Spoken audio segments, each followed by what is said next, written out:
Can a simple 5-second penalty define a world championship?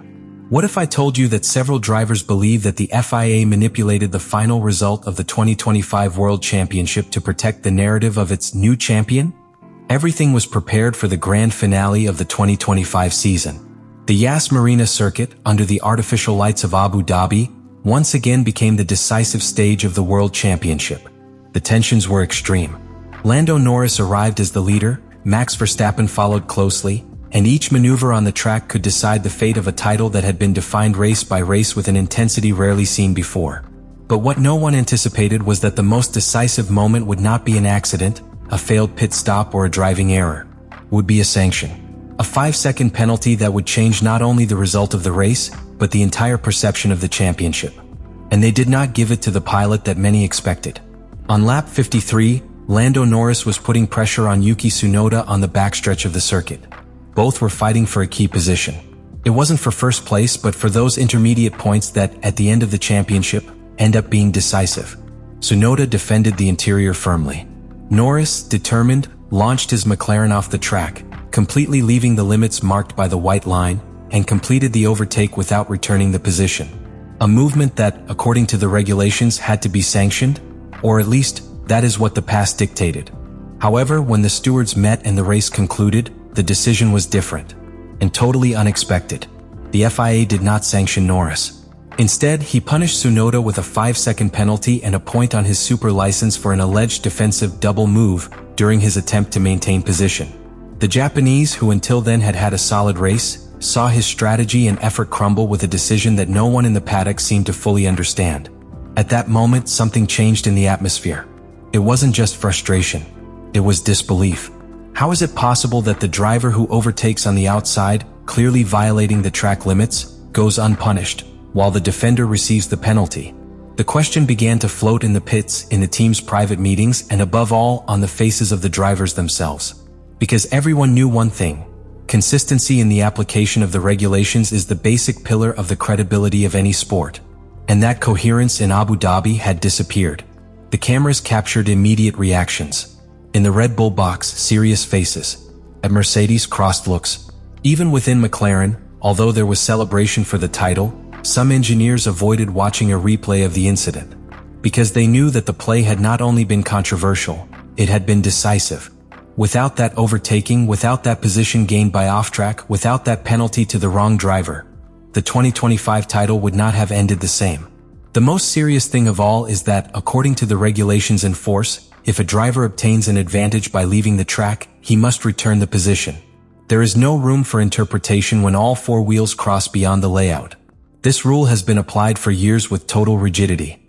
But this time, with the championship on the line and the media narrative of a new champion on the rise, the FIA decided this time would be different. The sanction fell on Tsunoda, and Norris was cleared of blame. The feeling of injustice spread quickly.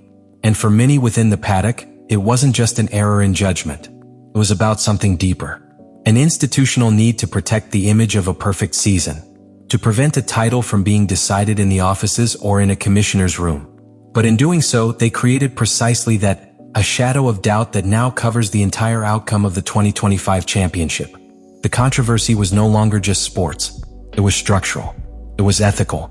It was politics. The question was no longer whether Tsunoda should have been sanctioned. The real question, the one that all the drivers began to ask in silence, was, can the FIA really be impartial when the championship depends on its judgment? The race was over, but the real earthquake was just beginning. Instead of closing the season with celebration and unanimity, Formula One was plunged into a dense atmosphere full of distrust. The reason was simple. The FIA's official explanations only fueled widespread indignation.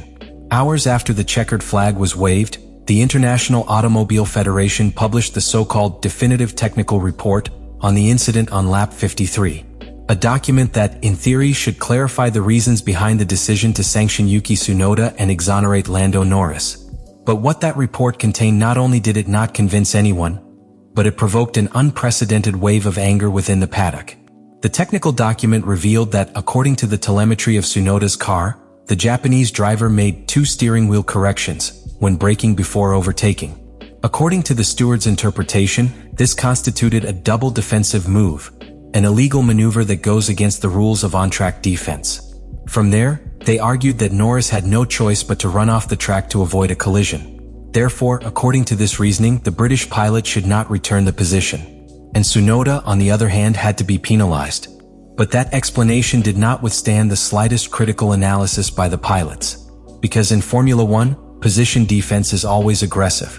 There are always minimal corrections, especially under high-speed braking.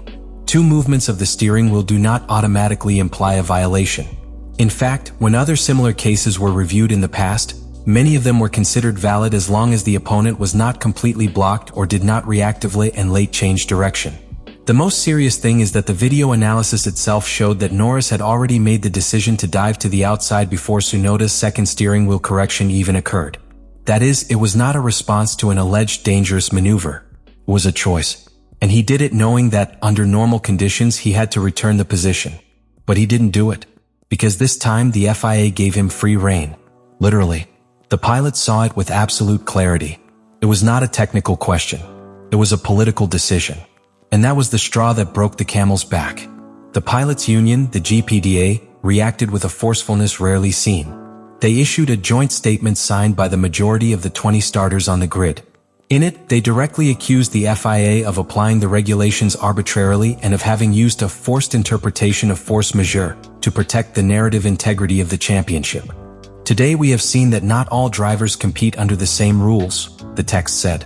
When the principles of sports justice are distorted to prevent a title from being defined by a sanction, the problem is not the regulations.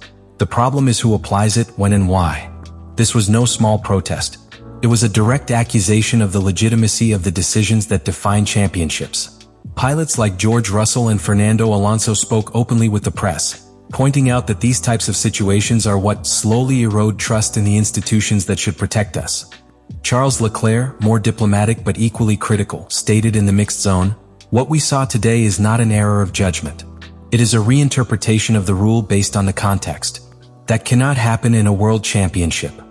Within McLaren, although they tried to stay out of it publicly, the tension was evident. Some engineers privately acknowledged that they expected an investigation into Norris, and were surprised that the FIA would not even consider a reprimand. Because beyond the title, they knew that these types of decisions tarnish the perception of pure sports performance. And that, in a team that struggles to build an image of excellence, is a risk that no one wants to take. Most worrying of all is that this official FIA truth did not set a clear precedent. Rather, he broke it.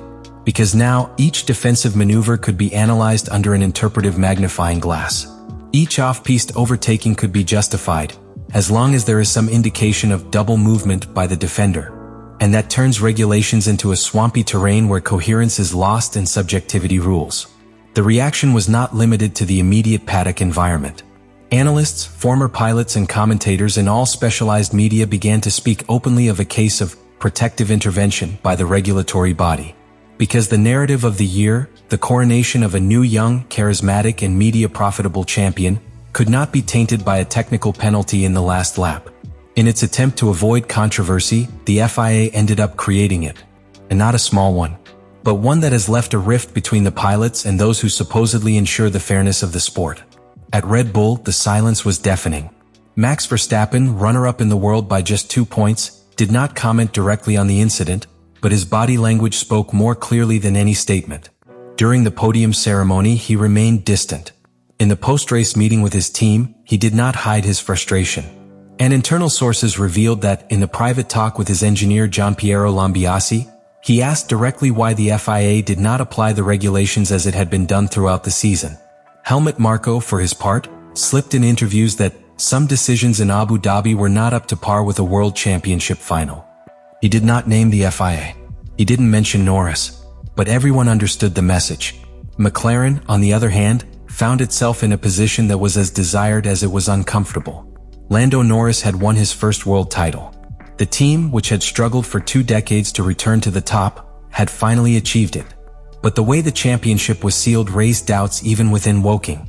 Leave me your opinion in the comments. Don't hold anything back. Are you on the side of those who believe that Norris's maneuver was forced and therefore legal? Or do you think that the FIA chose to protect a media image instead of respecting the rules that have been firmly applied for years?